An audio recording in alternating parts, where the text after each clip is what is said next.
Sports Card Pete is back with us. He's been at our events before, and his pre-war collection is absolutely insane. And I'm going to sit now. Yeah, me too. And that's what we spoke about last time when we were with Pete. Amazing stuff.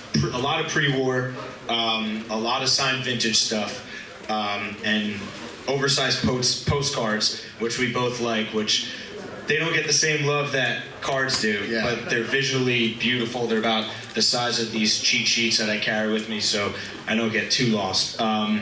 So he's going to show off some awesome pieces in his personal collection today. But this segment, at this event, we did want to talk about more of Pete's professional background and how it relates to the hobby. So let's give it up for Sports Card Pete, and I'll let him introduce himself officially. Yeah, hey everyone, how's it going? Thanks for having me. It's always an awesome event. So this is great. One comment on Greg's piece. I heard his backlog for new paintings is like 5 years long, which is insane. Call him up now, people. Yeah. So I'm Pete, Sports Card Pete on Instagram. I've been collecting most of my life, mostly like pre-war, so like the geekiest of geeky things, like Ty Cobb, Babe Ruth. I'll do some modern things, but mostly vintage, and then over time I've been loving like the signed vintage collection. So I have like signed pieces for Tito Sixes, which I'll show later, but that's me. In my real life, I work in investment research for private equity. So we invest in a lot of companies on the private side, early stage, later stage, debt all the way down to equity. And one of the things I was telling you guys both is that just given the rise in card prices and demand and attention the hobby's seeing, we've just seen a ton of inbounds on my desk for like collectibles companies raising money. So it's been a really fun time for me. It's really hard to take off like my collector hat and put on like my work hat, because like I'll get on the phone with these people and like what's your collection like, and totally derail the conversation, but it's been great. Yeah, so we all see up front the numbers, all the crazy things going on in auction, all the stories with the values, but you get a better behind the scenes perspective, and you see the growth of the hobby on the back end. So where do you see a lot of the growth in these companies that are coming to you guys? Where do you see a lot of the growth in this space? I feel like the card shops have actually had a huge boom. For a while, like pre-COVID, they've kind of been dwindling. A lot of them didn't really put the money into like maintaining the card shops. And also retail space got very expensive. So it was a really bad time to own a card shop for some people. A lot of people like thrived. And then what happened was like during COVID, you had like this great omni-channel business opportunity where if you had a retail space and you were getting primary flow from like Fanatics or Topps and Panini, you'd be able to sell online, mostly breaking, but an online channel. And these card shops ended up making a ton of money. But they aren't really the card shops like 1.0. It's like a 2.0 model, right? So like you have this base retail business, and on top of that, you have this breaking / e-commerce business. And I can't like admit numbers for individual companies, but like generally speaking, it's a lot more money than I would think they make, right?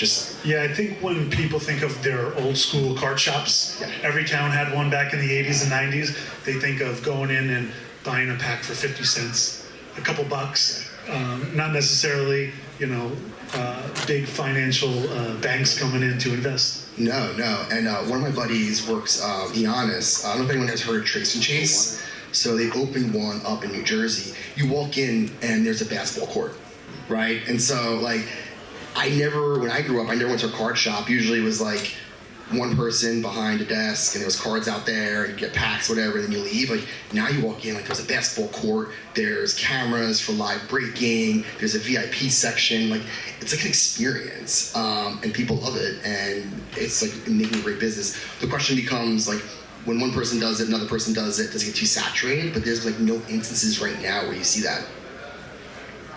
Yeah, so many people in this room are collecting. They're seeing the prices of the items that they own going up and up and up, and a lot of people are making a lot of money in the hobby now. So many people are thinking like, well, I could just, like you did, kind of like we could just do this. This could be my job. But what are, other than a lot of people getting into it, what are some of the other, the biggest risks going into it, or the biggest challenges for people, these companies trying to get into the space? So the big risk is that there's kind of like a moat. Like you would think like opening a card shop, like anybody can do it. The problem is that the more scale you have, the more flow you get from like Fanatics of the world, right? And so I think that's a big issue starting from scratch. And then it's reach, right? Like customer acquisition is a real thing. I think a lot of these hobby shops are competing for the same universe of people, the same collector, not necessarily expanding out of the core universe. I think the hardest part is like getting your customer base that's original and unique versus like stealing them away from other people. To go back to Fanatics real quick, we've talked about this before at these collectors events, and not to beat a dead horse, but if you don't know, Fanatics also owns Topps, all the card companies. So what you were saying is that Fanatics will control how many Topps packs, boxes that you can get. Yeah, there's like a gray area. So I think what they would say is there's like this allocation based on how big you are, how many shops you have, how clean are your shops, right? So like there isn't like a perfect formula. And what I think the anecdotes I've gotten is that the more money you put into your card shop and the bigger you are, the bigger brand you are, the more allocation you get on the primary side. And that's huge because if you're getting a primary from Fanatics, it's often at a great margin. And so people make the joke that like whenever the National comes up, it's these like people just following the Fanatics folks trying to get allocation, which is like pretty nerdy, but it's a way to do it. And so when you're a new startup, it's hard to do. And then, we also talk a lot of times about Fanatics has their hand in so many different areas in our hobby. Do you see something like Fanatics either starting or maybe buying a chain of card stores and being full service from distribution all the way to retail? I think they can't. I don't think they're legally allowed to do that. I think one of the things that you have to realize is that can you own the primary issuance of cards and then own the back end to customers? And I think there's a big gray area whether or not it's actually allowed or not. From what I've seen is that they haven't done it yet. What they might do is potentially invest in card shops. But then the question becomes, are they playing favorites with certain people they're invested in, not invested in? I don't know if they own their own card shops either, because I think that would be a bad signal for other card owners or card shop owners to say like, wait, I'm competing with the same group that I'm buying cards from. Like, it's tough look for them. I actually don't think they can do that. And if you notice, like, they've really pulled back on their hiring on the collectible side. That's interesting. So you offer a unique perspective. You do this every day for work. You're seeing these things come across your desk, but we've known you a long time. Like us, you're a nerdy collector. You love this stuff, and you need that, right? We always say there's so much money going around on the back end of the hobby. People investing in companies, buying them, and all this stuff. But you need to have we think, it's our opinion, you need some type of background. You need to be a collector in order for that to go well, right? And it's kind of like the argument with baseball right now. We were talking about this earlier. Again, I'll reiterate, I'm a Yankee fan, right? Analytics in baseball, right? You can have nerds upstairs calling the shots, but you need a baseball guy. You need a Mattingly, you need a Don Zimmer on the team. With these companies, we feel like you need collectors on the back end too. It can't just be smart people. It can't just be guys that know Just money. analytics. Yeah, like you need to really know what the backbone of the hobby is, and the backbone is the people in this room, the people downstairs, the cards, the items themselves.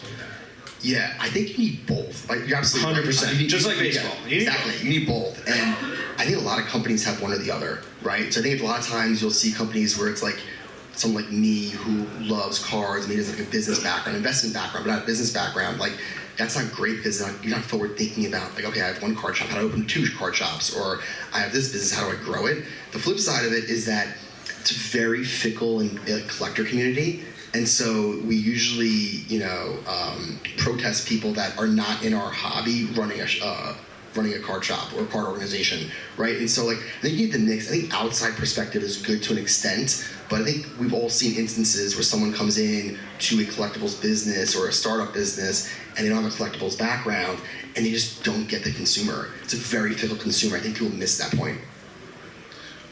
Yeah, definitely.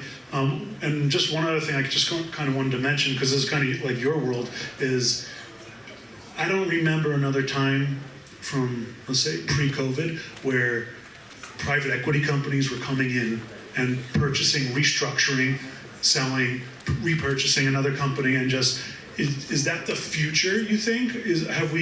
Has the hobby grown to a new level where people are just picking up companies, buying and selling them, and what's the future look like there? I think this is kind of like the last like industry or sub-industry where private equity hasn't really gone through. Like HVACs and dentists and everything you can think of has like private equity ownership. Like there's like not much. There's some businesses, obviously Fanatics is a big one, right? There's some businesses where private equity owns them, Collectors Universe, but it's not really prevalent.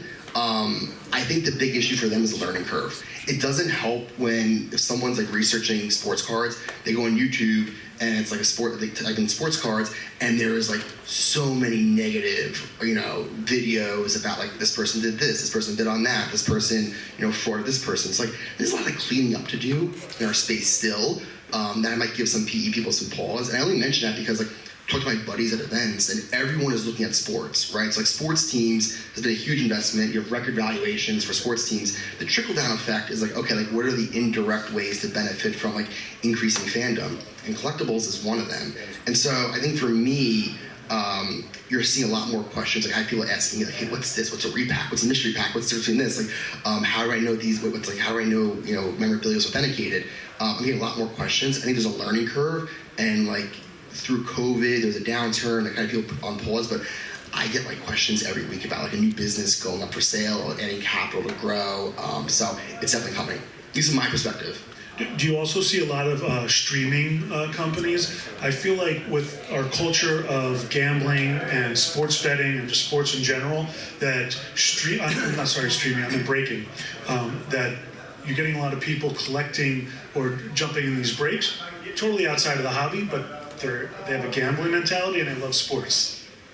Yeah, it's so hard because, for me, it's tougher because like the pro of it is that because it's a little bit more like gambling-esque, like maybe you're not getting the hardcore collector, you're getting a newer type of collector who's maybe younger, who's like sports, but is like dabbling into collectibles.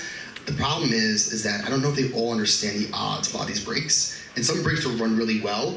And again, like kind of chasing a big card, so in theory you're gonna lose money, but I think a lot of people are taking advantage of that, which is why you're seeing like Whatnot start policing it. You're seeing eBay and Walmart will come out, like they'll be policing that too. So I think you're gonna see a little more policing in the space because it's grown so much, but still it's like deregulated even compared to gambling companies. I thought somebody was clapping. They should, because this is a great perspective back into the hobby. We've never talked about this before. The last time you were here, we did talk about your collection, so we can't just talk about what you do every day for work. We do have to talk a little bit about your collection. Yeah, for sure. And I know you brought some awesome stuff today. Yeah, for sure. I hope you guys enjoyed this perspective. This is not something we normally do, but it's very topical and hobby related. So I hope you enjoy like the business perspective, because we're usually just in here, talking about this card, selling for that, or flipping this. But Pete gives a nice overall perspective. I hope you guys like that. Let me start with this one. So Lou Gehrig and Babe Ruth, right? 1927 was a big home run, I guess, competition between the two of them. And then after the season, they did these barnstorming tours where they would go to cities that didn't have major league teams and go play baseball. So for the first time, a fan of Babe Ruth or Lou Gehrig can see them live. It was truly fascinating. It would almost be like, how crazy would it be if, like, I don't know, you're in Hawaii and Judge and Ohtani came by to play a baseball game and there was no TV, right? So it'd just be awesome. So this one is an image of them, Babe Ruth and Lou Gehrig, 1927, on their barnstorming tour, and they both autographed it, which is awesome. You'll see dual autographs of them before, not on this piece. So I think it's pretty good in terms of like that. And then if you look at the back of that, whoever owned it wrote down the lineups for each of the teams. And it's also stamped by Christy Walsh, who was their agent. So it was, my theory was like someone got this on site, had it stamped, right, wrote down the lineups, waited after the game, got them both to sign it, and then here we go. Yeah, so Christy Walsh, like the first super agent, kind of took Ruth and they came up with this idea, like we need to, especially at the time in the 20s, we need to get you on the West Coast because there's no teams out there and people want to see you play.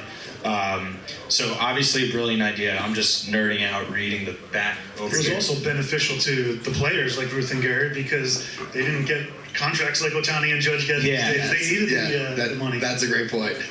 So were you able to figure out which game based on the lineups? Have you done that yet? I haven't done that. Because that's I something, should do that, though. That's something Yeah. we would spend 8 weeks just every day just Yeah. trying to figure it out and Yeah. feel amazing when we did. Awesome piece. Yeah, so a lot of those exhibition games would just be like the local town's all-stars. Yeah, it would be like us playing against Ruth and Garrick. Yeah. And we'd obviously dominate. Next one, so it's so funny because I think a lot of like earlier year cards, the rookie cards, are like questionable, like what actually started it, right? So like we'll get to Jackie Robinson at some point, but it's like it's the 47 Bomb Red, it's the 48 Leaf, Ty Cobb, right? One of the best players of all time, right? Like does not technically have a rookie card. I think some people think it's W600, some people think it's like the postcards, which I tend to agree with. Some would argue postcards are not cards. I always make the joke that that there's a card in the postcard name, so it should count.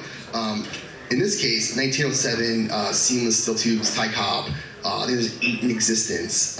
So what's cool about this one is he has a few postcards from 1907 that are kind of deemed as rookie. This one in particular, I think, has one of the best images out there. Yeah, in uniform, just grilling the camera. Yeah. And he's known for being intimidating, right? And this is like kind of like the first inkling of how intimidating he was with like the pose. Yeah, I brought it up earlier because you and I love postcards. For the rarity, the population, there's very few of these. When you see the Ty Cobb cards, because they're cards, you know, they'll sell for crazy record numbers in auction, but there's a lot more in the population than this, but because this isn't technically a card, it doesn't get the same amount of love or the amount of bidders in an auction. But they're just so visual, and you can kind of see them a little bit better than cards. And then similar to the back, this is actually postmarked and was actually mailed out too, which is so cooler. people put these through the mail, and Yeah. this is history. This is nostalgia. I love these. I know you do too. Yeah. So Ty Cobb's outfit on that, it's great. It's from the time, and it made me think of Dennis's outfit tonight. Yeah. Dennis, give it away. This is like a 1920s flannel, or it's made by Ebbetsfield Flannel Company, and it's like the one Babe Ruth would wear in those old photos, and that card just made me think of it. I thought you stole that from the Hall of Fame, Dennis. So the next one, Will Chamberlain, right? One of the best NBA players of all time. Who knows if it's 1 or 10? One of the best. Hard signature to get, right? Like, he didn't really sign that much. And when he did sign, a lot of times it was sloppy. You could argue because he was partying, he was drunk, like who knows why. But like a tough signature to get. And he died early, right? So you don't really get many signatures. The 1969 Topps basketball set is probably one of the more iconic sets ever. He signed, honestly, probably like 20 of them, but like a lot of times they're in ballpoint pen, which I usually normally love, just harder to see on the card. And so this one's probably one of the better ones in marker, like really impossible not to see. For Will Chamberlain himself, just like a really good autograph. Yeah, and it's fitting that the 1969 Topps card is a little larger, so Wilt was able to fit on it, and he can fit that big signature on there too. That's a good description. It's not my first time up here, Pete. So we've talked about this topic as you're showing a signed card.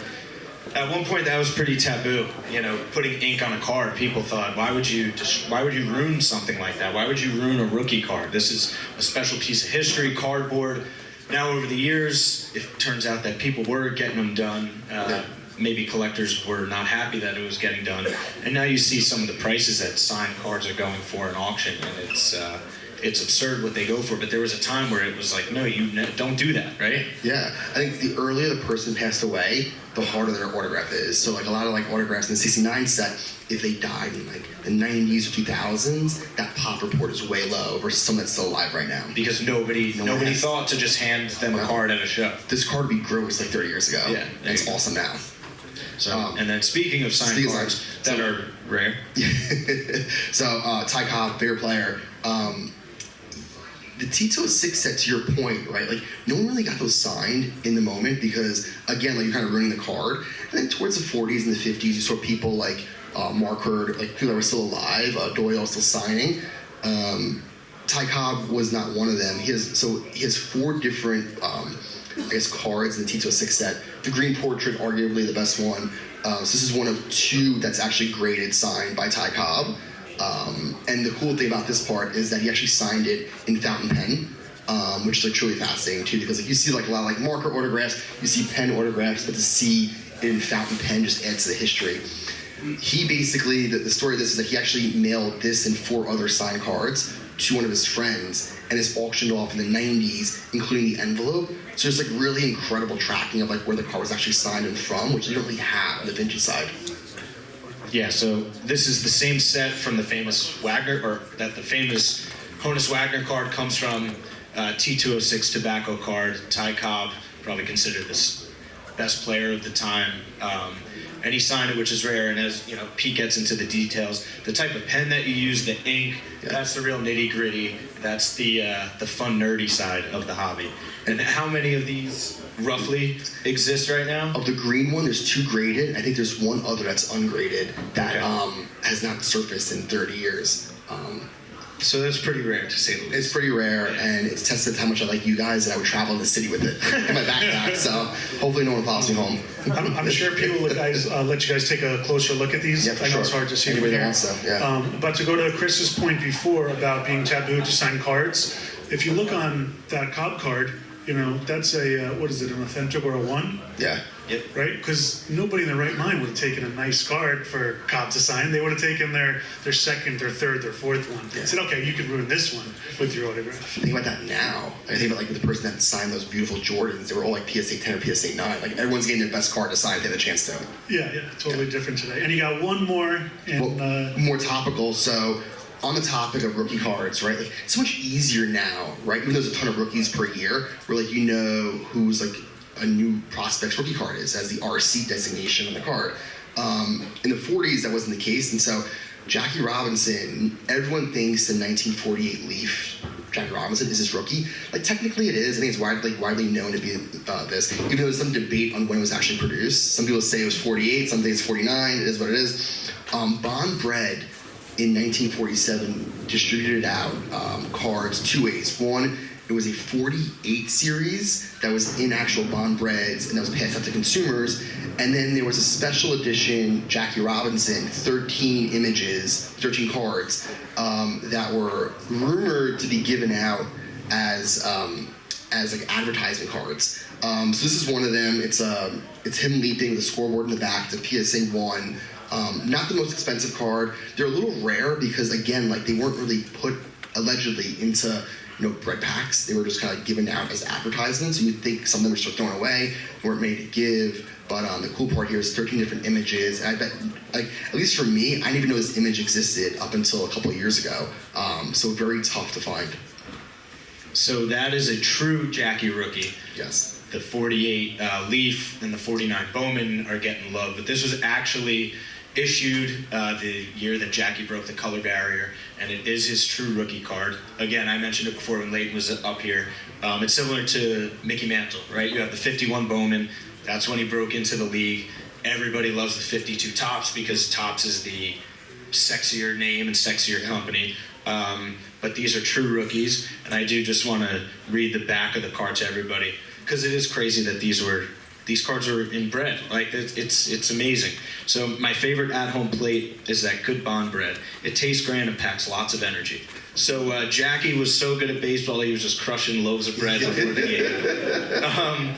But it's just so cool. It's a different time, but this is a true Jackie rookie card. Yeah, that really excites me because that's stuff you don't see often. The 48s, the 49s, super valuable, crazy to get a hold of. But if you have a chance to take a look at this, maybe people show it to you later. 100%.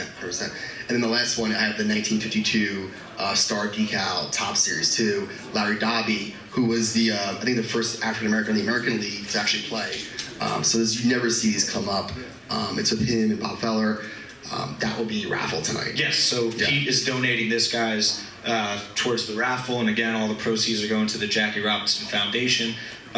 So let's give it up for Sports Card Pete. Thank you, sir. We appreciate it. Incredible collection.